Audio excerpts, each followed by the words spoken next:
우리 옆에 있는 분들 한번 격려하십니다. 모든 것이 하나님의 은혜입니다. 예, 이제 코로나가 점점 이제 깊어져서, 그리고 또 이게 매일매일 그냥 일상이 되어가지고, 지금 이렇게 예배 드리는 것도 정말 감사한 그런 상황입니다. 미국이나 전 세계가 굉장히 지금 어려운 가운데 이렇게 있습니다. 우리 기도 많이 해주시고요. 오래된 이야기인데, 아마 영국의 이야기 같아요. 어떤 마을에 빵집이 있었습니다. 베이커리, 굉장히 빵을 잘 만들고 맛있게 하는 빵집이에요. 그 집에서는 어느 버터를 쓰나 그러면 가까이에 있는 농장에서 버터를 사가지고 왔습니다. 그런데 이렇게 버터를 보니까 어느 날부터 버터가 조금씩 작아지는 것 같아요. 그래서 어느 날 보니까 조금 더 많이 작아졌어요. 그래서 저울에다가 뚝 달아봤더니, 이게 1파운드라고 그러고 사왔는데, 이게 턱없이 이게 좀 부족한 겁니다. 이렇게 장사하면 안 되지. 그리고는 이 사람이 수를 했습니다. 고소를 해서 이제 재판장이 버터 만드는 사람에게 물어봅니다. 당신 집에서 무슨 저울을 쓰시나요? 그랬더니 우리 집에는 저울이 없습니다. 그럼 어떻게 무게를 다시나요? 그랬더니 빵 1파운드짜리를 가지고 제 무게를 답니다. 그러면 그 빵은 어디서 사오나요? 그랬더니 저는 늘 저 집 가게에서 빵을 사가지고 옵니다.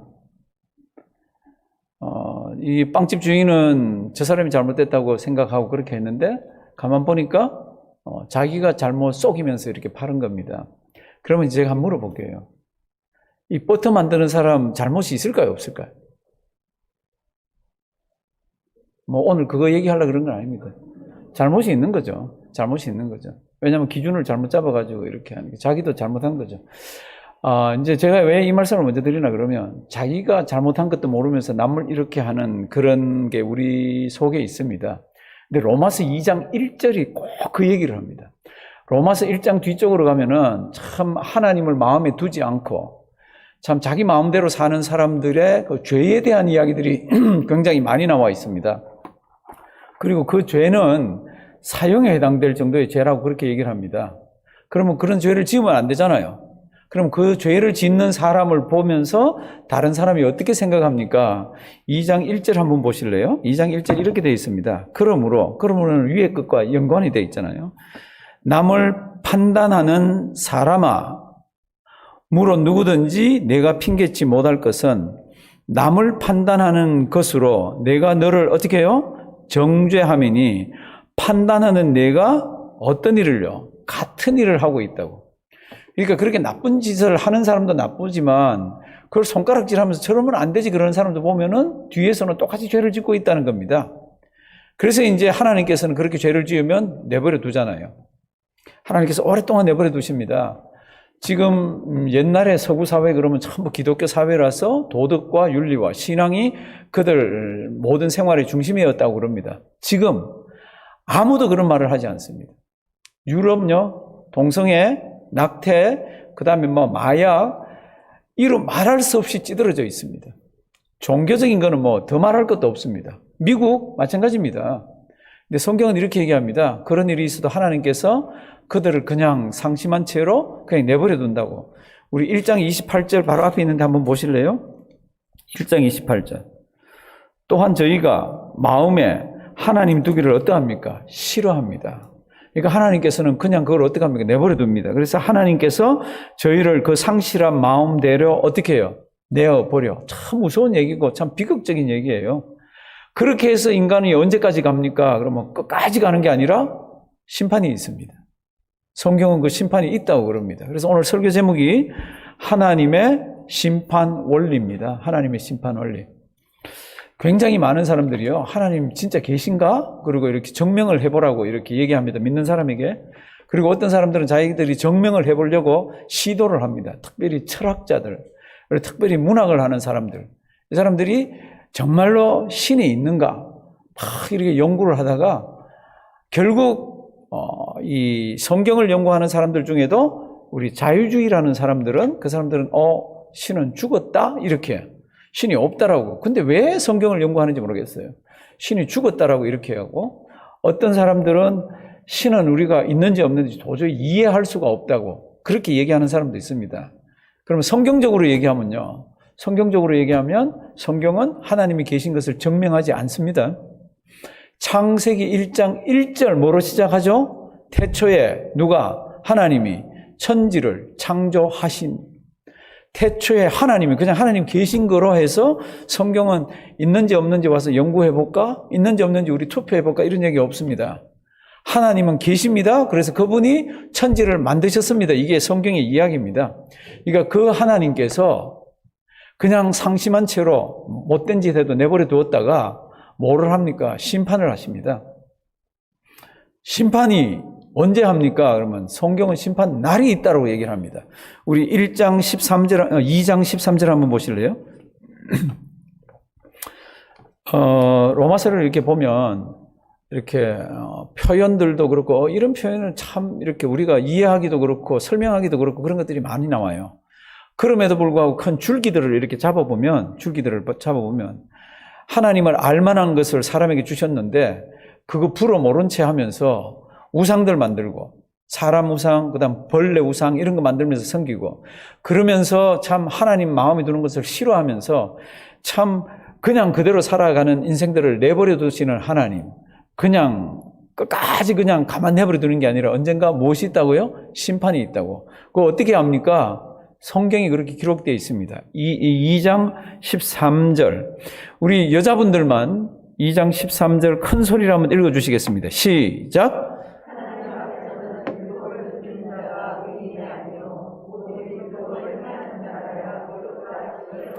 예, 제가 성경 구절을 잘못 드렸습니다. 우리 남성 동무들만 16절 읽겠습니다. 16절. 남자분들만 16절 큰 소리로 한번 읽어주시기 바랍니다. 시작.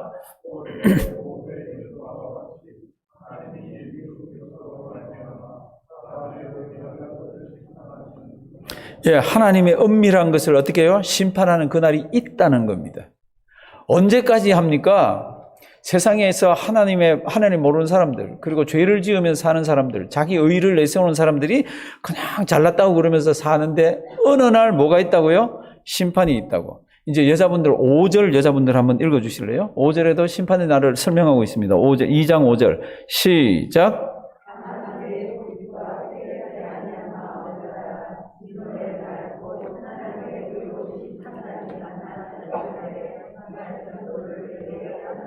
아멘. 진노의 날, 하나님의 의로우신 판단이라고 되어 있는데 새 성경은 심판입니다. 오늘 2장에 나오는 판단 나오는 것 중에 하나님하고 관계되는 것은 전부 새 성경은 심판이라고 번역을 했습니다. 그러니까 하나님의 심판이 분명히 있습니다. 그날이 언제입니까? 우리는 몰라요.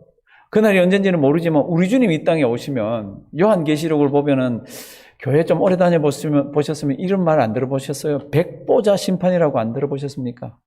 크고 흰 보좌에 계신 분이 심판을 하십니다. 그 이제 백보자 심판이라고 그러는데 심판이 분명히 성경에 기록되어 있습니다. 근데 오늘 우리가 이제 좀 볼 내용은 심판을 하는데 하나님께서 어떤 원리를 가지고 심판을 합니까? 심판의 큰 원리가 성경에 기록되어 있습니다. 뭐를 가지고 하실 것 같아요? 하나님이 심판을 하시면, 재판을 하시면 인생들을 다 불러놓고 요한계시록을 보면은 바다도 죽은 사람을 내어놓고 땅도 죽은 사람을 내어놓고 다 죽은 사람들이 살아가지고 크고 흰 보좌 앞에서 심판을 받습니다. 기준이 뭘까요? 원리가 뭘까요? 이제 6절 한번 보실래요? 굉장히 중요한 성경 구절입니다. 그리고 이거 굉장히 좀 이렇게 두렵게 그리고 좀 무섭게 보셔야 됩니다. 2장 6절. 하나님께서 각 사람에게 무엇요? 그 행한 대로 보응하신다고. 심판의 큰 원리가 뭡니까? 사람이 행한 대로. 이거 오해하시면 안 됩니다. 그러면 행함으로 구원받습니까? 그 얘기 지금 하고 있는 거 아닙니다. 여기에 행함은 하나님과 관계해서 하는 행함입니다. 우리가 오직 믿음으로만 합니다. 그럴 때 그 행함이라는 것은 우리의 선행이 들어가는 행함입니다. 그런 우리의 무엇이 들어가는 것은 구원에 들어갈 수가 없습니다. 지금 여기서 하는 행함이라는 것은 하나님과 관계된 인간의 행동들을 포함한 행함입니다. 그러니까 하나님께서는 심판을 하시는 그 원리가 뭡니까? 6절 보시면 각 사람에게 그 행한 대로 우리 요한계시록 20장 보시면은 마지막 시대 때 제가 아까 그 백보자가 있다 그랬잖아요. 그게 이렇게 기록되어 있습니다. 내가 크고 흰 보좌와 그 위에 앉으신 이를 보니 땅과 하늘이 그 앞에서 피하여 간 데 없더라. 또 내가 보니 죽은 자들이 큰 자나 작은 자나 그 보좌 앞에 서 있는데 책들이 펴 있고 또 다른 책이 펴졌으니 곧 생명책이라. 죽은 자들이 자기 행위를 따라 책들에 기록된 대로 심판을 받으니. 성도님들, 하나님께서 우리를 재판하시고 심판하십니다. 무엇 따라서 하십니까? 행동 따라서, 행위를 따라서. 그럼 그 행위에는 뭐가 들어가 있습니까? 우리가 예수 믿는 그게 같이 이렇게 들어가 있는 거죠. 그러면 예수를 안 믿으면 안 믿는 대로 심판을 받는 거죠. 요한계시록 1장에 보시면은 예수님이 이 땅에 다시 오실 때 모습을 이렇게 했습니다. 볼지어다 뭐 타고 오신다고요? 구름 타고 오신다고. 구름 타고 오시는데 찌른 자들도 볼 거라 그랬습니다. 왜냐하면 그때 살아나니까. 그뿐만 아니라 세상에 있는 모든 민족들이 뭐 한다 그랬습니까? 막 통곡하고 운다 그랬습니다. 왜요? 심판이 있기 때문에. 요한계시록 1장에 있습니다. 1장 7절인가? 사랑하시는 성도 여러분들, 심판은 분명히 있습니다. 그리고 심판의 원리가 뭡니까? 심판의 원리는 뭐예요? 행한 대로. 1장 6절 다시 한번 가보십니다. 우리 다 같이 큰 소리로 한번 읽어주시길 바랍니다. 시작. 아멘. 하나님께서 각 사람에게 그 행한 대로 보응을 하십니다. 그 행한 대로 보응하는데 이 사람이 이렇게 했구나 저렇게 했구나 그러는 그 기준이 뭡니까? 그게 또 성경에 나와 있어요. 그게 2절을 보시면 이런 일을 행하는 자에게 하나님의 심판이, 요거 지금 하나님하고 붙은 거로 2장에 나올 때는 다 심판이라고 세 번 적은 그렇게 되어 있습니다. 이런 일을 행하는 자에게 하나님의 심판이 뭐대로요? 진리대로. 진리가 뭡니까? 그럼 이거 복잡합니다. 이건 뭐 수십 시간을 해도 그냥 간단하게 하나님께서 우리에게 주신 말씀, 하나님의 원리, 성경, 이런 게 진리잖아요. 하나님께서는 진리대로 하나님의 심판을 베풀어서 판단을 이렇게 하십니다. 그러니까 큰 원리가 뭡니까? 사람이 행한 대로. 그 행한 대로를 행하는 거를 뭐를 가지고 판단합니까? 하나님이 뭐예요? 진리를 가지고 판단을 한다는 겁니다. 그러면 그렇게 판단한 결과가 성경에 기록이 되어 있습니다. 결과가 뭡니까? 우리 7절, 8절, 9절, 10절에 나와 있습니다. 그렇게 해서 행위대로 판단해서 하나님께서 심판을 하시면서 7절 참고 선을 행하여 영광과 존귀와 썩지 아니함을 구하는 자에게는 무엇을요? 영생으로. 이게 지금 믿는 자라고 안 그랬죠? 믿는 자는 이렇게 사는 거죠. 그래서 믿는 자가 겉으로 드러나는 행동이, 사는 행동이 이렇게 되어 있는 사람들은 영생으로. 이게 다른 말로 하면 믿는 자입니다. 그렇죠? 영생으로. 8절. 오직 당을 지어 진리를 좇지 아니하고 불의를 좇는 자에게는 노와 분으로 하시리라. 9절. 악을 행하는 각 사람의 영에게 환난과 공고가 있으리니 첫째는 유대인 또한 헬라인. 10절. 선을 행하는 각 사람에게는, 이게 지금 행동을 얘기하면서도 믿음 있는 거를 얘기하는 겁니다. 선을 행하는 각 사람에게는 영광과 존귀와 뭐가 있다고요? 평강이 있으리니. 그러니까 하나님의 심판을 하시면은 하나님께서 이걸 둘로 가르는 겁니다. 악한 자와 선한 자, 믿는 자와 믿지 않는 자를 이렇게 가르신다는 겁니다. 그러면 우리가 이 땅에 사는 동안 어떻게 하면은 하나님 법정에서 심판을 받는 데서 아주 너 죄 없다 이렇게 함을 받을 수가 있습니까? 그럴 때 사도 바울이 처음으로 접근하는 게 13절에 있습니다. 아까 여자분들이 아주 잘 예쁘게 읽으셨는데 제가 머리 조화를 사지하면서 다시 한번 읽어주시기 바랍니다. 2장 13절 한번 읽어주시기 바랍니다. 여자분들 시작.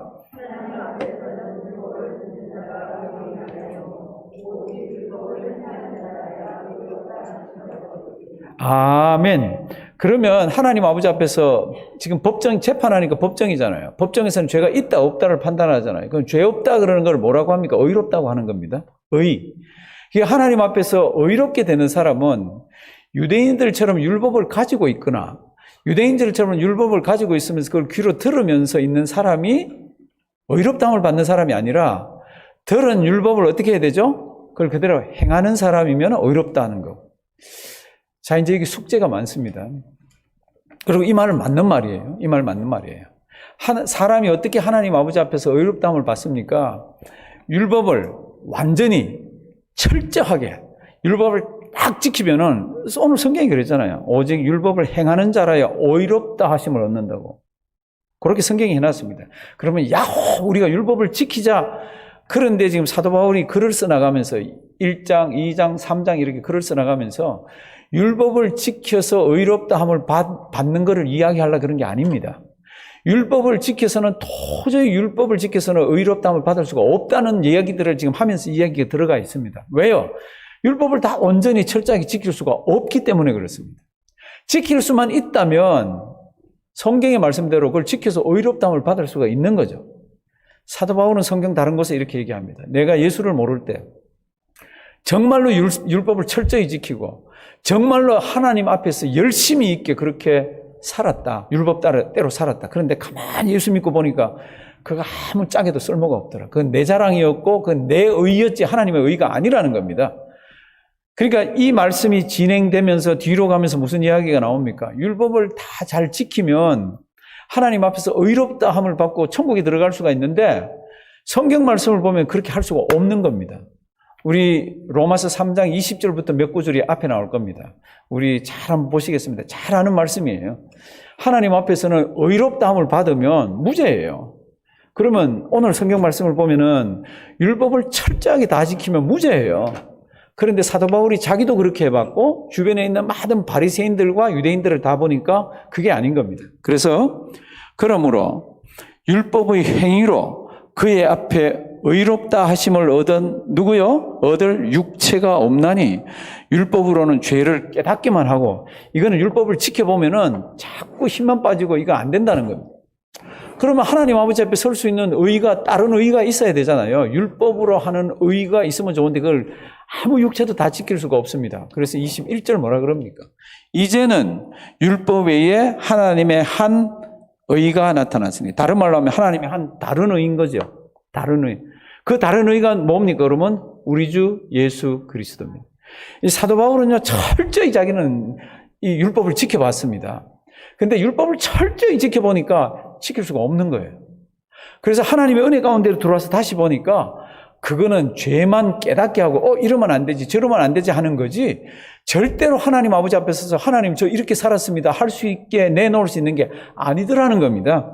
그래서 이제 22절 곧 예수 그리스도를 믿음으로 말미암아 모든 믿는 자에게 미치는 하나님의 뭐요? 의인이 그 율법을 지킴으로써 얻는 의가 아니라는 겁니다. 그러니까 하나님께서 심판을 베푸십니다. 그 심판의 큰 원리가 뭡니까? 사람 행한 대로. 그러면 행한 대로를 판단하는 기준이 뭡니까? 진리. 그럼 그 진리를 가만 보니까 율법을 그대로 다 지키기만 하면 하나님 아버지 앞에서 의롭다함을 받고 천국에 쑥 들어갈 수가 있는데 자기가 해보니까 그게 불가능. 그래서 뭐라 그럽니까? 율법의 행위로 하나님 아버지 앞에 의롭다 할 육체는 이 땅에 아무도 없다. 그럼 필요한 게 뭡니까? 다른 방법으로의 의를 얻어야 되는데 그게 뭐예요? 그게 우리 주 예수 그리스도. 그런데 이 우리 주 예수 그리스도에 관한 이 의는 어떻게 해요? 차별이 없느니라. 다 같이 읽습니다. 모든 사람이 죄를 범하였으며 하나님의 영광에 이르지 못하더니 아멘. 모든 사람이 죄를 범했습니다. 그래서 죄를 범했지만 율법을 철저하게 지키면 구원을 받을 수가 있는데 그럴 인간은 이 땅에 아무도 없다는 겁니다. 그러니까 어떻게 합니까? 이제는 뭐 다 하나님의 의에 이룰 수가 없고 하나님의 영광에 이룰 수가 없죠. 그런데 고맙게도 어디 안에서 누구를 통해서 우리가 구원을 받을 수 있습니까? 24절 다 같이 읽습니다. 그리스도 예수 안에 있는 구속으로 말미암아 하나님의 은혜로 값없이 의롭다 하심을 얻은 자 되었느니라. 아멘. 하나님의 은혜로 값없이 의롭다. 하나님께서는 우리 행위를 판단하세요. 우리 행위 중에 정말로 감사한 게 뭡니까? 그러면 우리가 행위를 통해서 구원받는 건 아니지만 저 예수 믿습니다. 하나님 감사합니다. 그러면 예수 믿는 그것까지를 다 포함한 지금 2장 6절에 나오는 그거를 가지고 하나님께서 판단을 하신다는 겁니다. 얼마나 감사한 일인지 모릅니다. 그런데 지금 1장 2장을 읽어가다가 앞부분에서 딱 막혀서 뒷부분 없이 하면은 13절 율법을 행하는 자라야 의롭다 하면서 하나님께서 너 죄 없다 그러면서 천국에 갈 수 있네? 그런데 또 이렇게 읽어가기 시작하면 이게 안 되는 거 있잖아요. 왜냐하면 그동안 유대인들에게 율법을 줬잖아요. 그러면서 자칭 너희들 유대인이라 그러면서 율법을 받은 자들 이제 2장 23절에 한번 가보십시오. 율법을 막 자랑하는데 그래서 이걸 지키려고 어마어마하게 노력을 하는데 어떻게 하고 있어요? 율법을 자랑하는 내가 유대인들입니다. 율법을 어떻게 합니까? 오히려 범합니다. 범하면 하나님의 의에 이를 수가 없고 하나님 심판을 받는다 그랬잖아요. 그러니까 사도 바울이 이걸 너무너무 잘 알아요. 그럼 다른 의가 뭡니까? 다른 의는 우리 주 예수 그리스도, 그밖에 없다는 겁니다.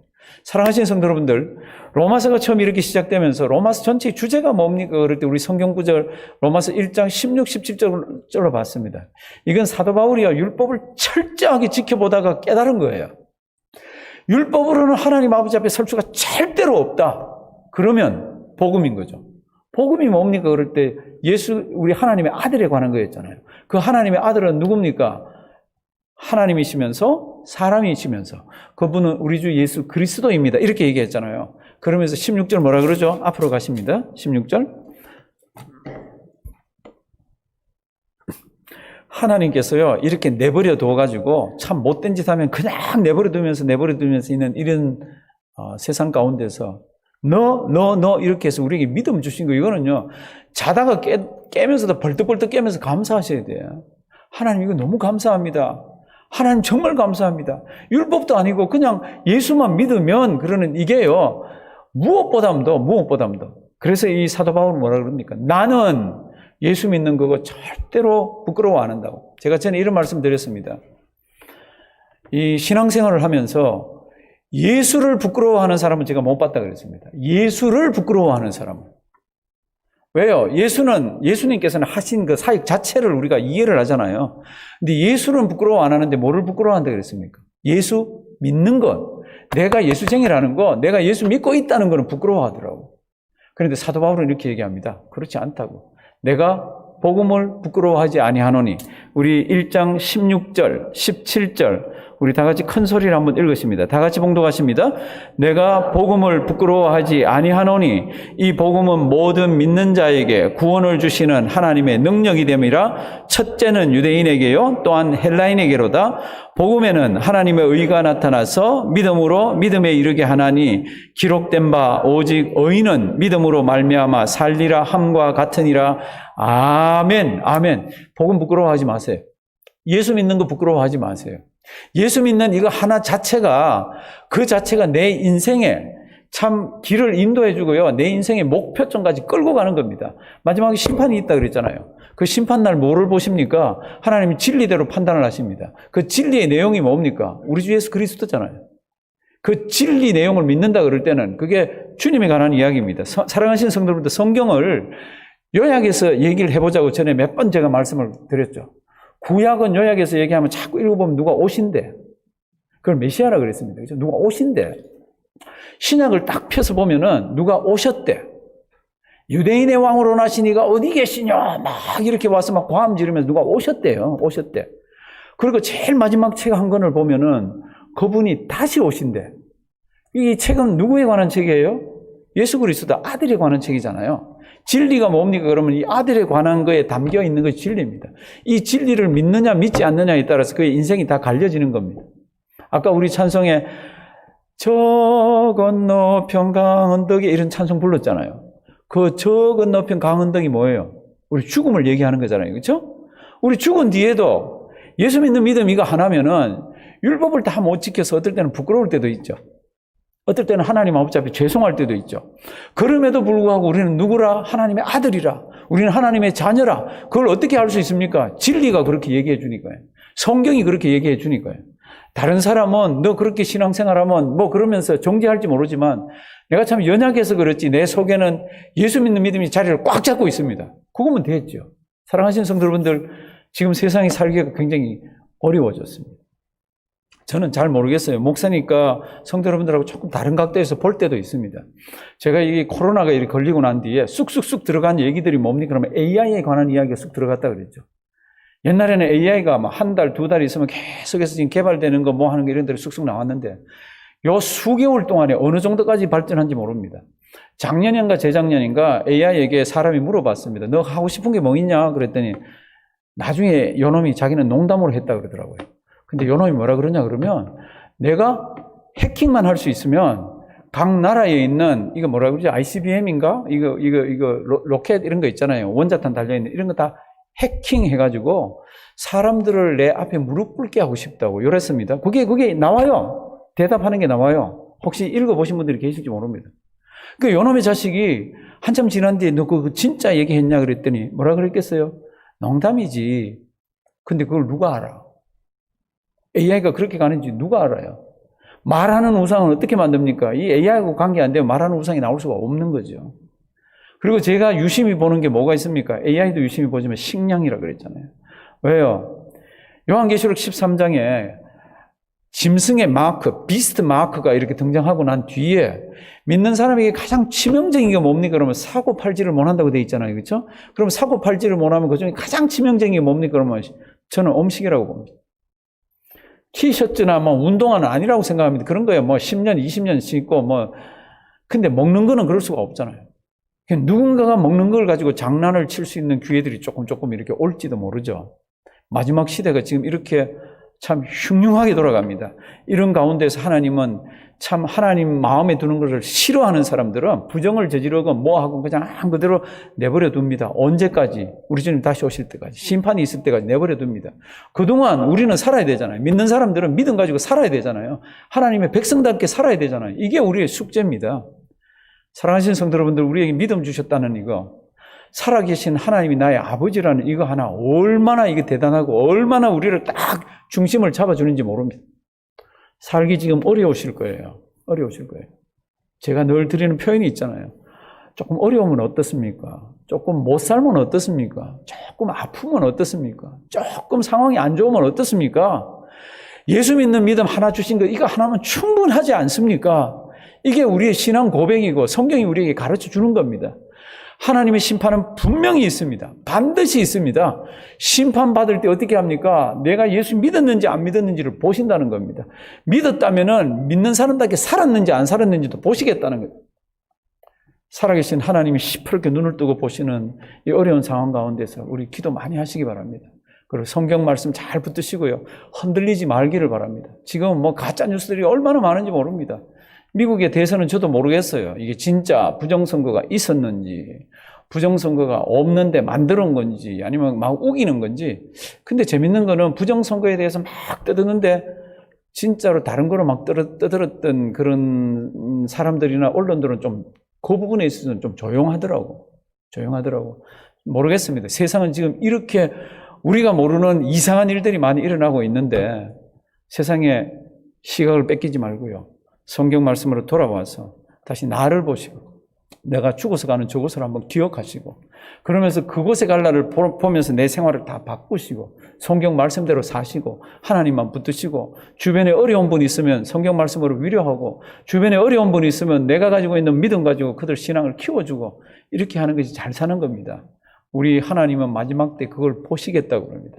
크고 흰 보좌에 계신 분이 마지막 날 심판을 하시는데 책이 놓여 있는데 그 책에는 우리가 어떻게 신앙생활을 했는지가 다 예수를 믿었는지 안 믿었는지 믿었다면 어떻게 신앙생활을 했는지가 기록되어 있다고 그럽니다. 심판대 앞에 섰을 때 정말 하나님 감사합니다. 그리고 너 잘 살았다. 잘했다. 칭찬 듣는 우리가 되기를 주님의 이름으로 부탁드립니다. 살아계신 하나님 참 어려운 말씀 우리에게 주셨습니다. 세상 사람들은 믿지 않는 말씀입니다. 교회 다니는 사람들 중에도 많은 사람들이 외면하는 말씀들입니다. 하나님 우리에게 지혜를 주셔서 주님 앞에 설날을 하나님 기억하고 계산하면서 지혜롭게 신앙생활하는 우리 되게 해 주시옵소서. 무지막지한 코로나 때문에 참 힘들어하는 가정들이 많이 있습니다. 하나님 경제적으로 또 건강으로 또 상황으로 하나님 지혜를 주시고 이럴 때 더 많이 기도하게 하시고 주님만 바라보면서 잘 이겨내게 도와주시옵소서. 하나님 오늘도 주님 앞에 귀한 예물들을 올려드립니다. 하나님 기뻐 받아 주시옵시고 하나님 사역에 아름답게 사용하여 주시옵시고 바친 손길들 곳간들 비지 않도록 성령 하나님께서 또 채워주시고 아름답게 인도하여 주시옵소서. 귀한 시간 우리에게 주심을 감사드리옵고 예수님의 이름으로 기도드리옵나이다. 아멘.